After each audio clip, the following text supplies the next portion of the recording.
if you like the stories or not. Let me go back to monitoring this on my phone so I can see what you guys are saying.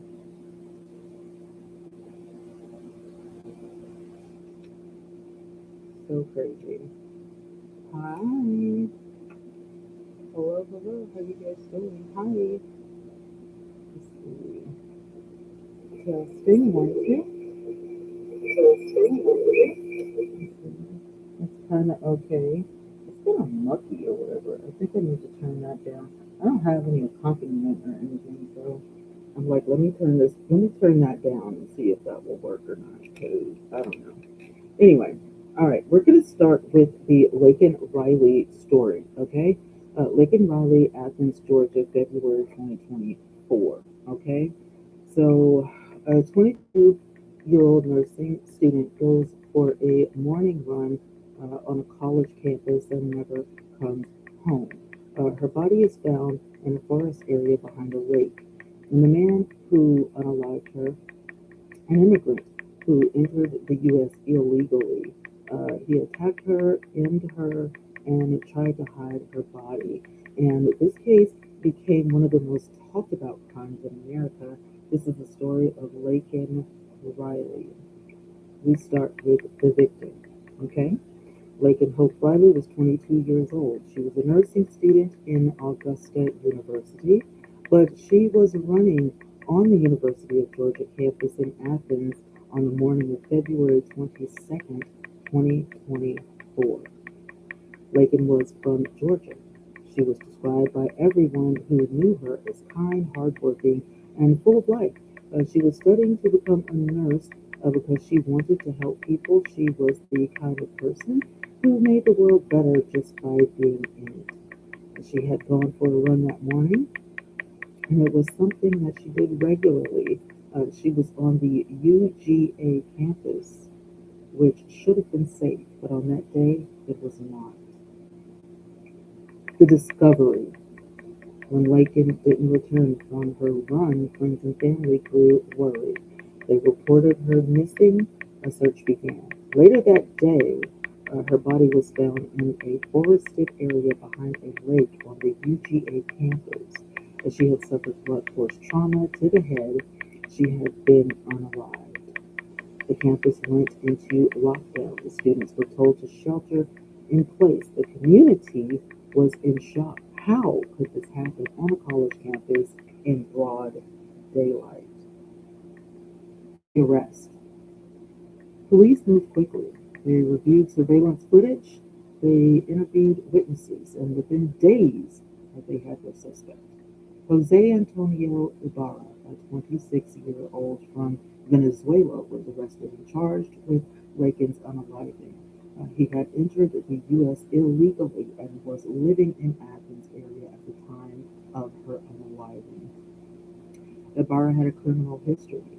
He had been arrested previously on other charges, but he was still free, and on that day in February, he crossed paths with Laken Riley. Here's what police pieced together, okay? On the morning of February 22nd, Laken was running on a trail near the lake. Ibarra attacked her. The exact details of what happened are disturbing. He beat her, struck her head multiple times with a blunt object, and then dragged her body into the woods behind the lake to hide it. He tried to cover up what he had done, but the evidence was there.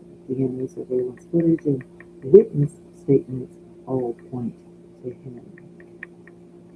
The trial. Ibarra was charged with malice murder, felony murder, kidnapping, aggravated assault, and other charges. The case moved through the court system. His trial began in the fall of 2024. Prosecutors presented a mountain of evidence against him. They showed how he had attacked Laken without provocation, beaten her to her unaliving, and tried to hide the body. The defense argued that Ibarra didn't intend to unalive her, but the jury didn't buy it. So on November the 20th, 2024, Ibarra was found guilty on all counts. The sentencing. On December 18, 2024, Ibarra was sentenced to life in prison without the possibility of parole. The judge called the crime senseless and brutal. Laken's mother spoke in court.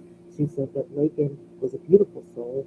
She was going to change the world, and now she's gone because of a senseless act of violence. We will never get her back.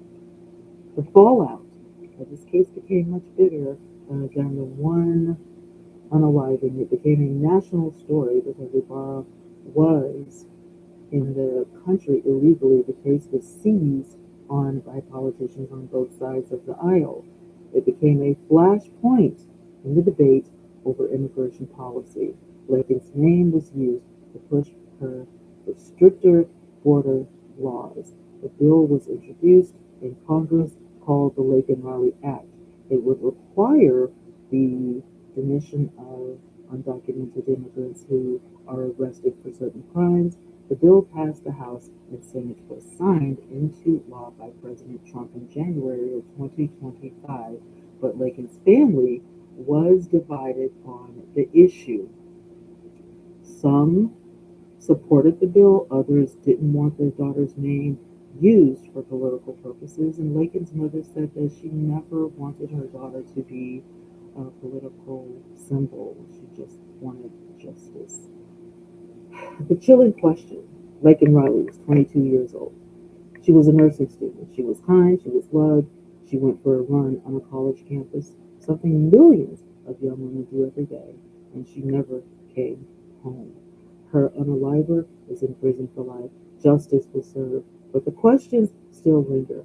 How did Jose Ibarra enter the country illegally? Why wasn't he deported before he could commit the crime? And could this have been prevented?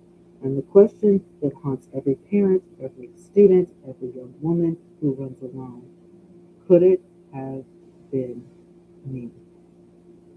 Laken Riley was a nursing student. She had her whole life ahead of her. She was going to help people. She was going to make a difference. And then, in an instant, it was all taken away.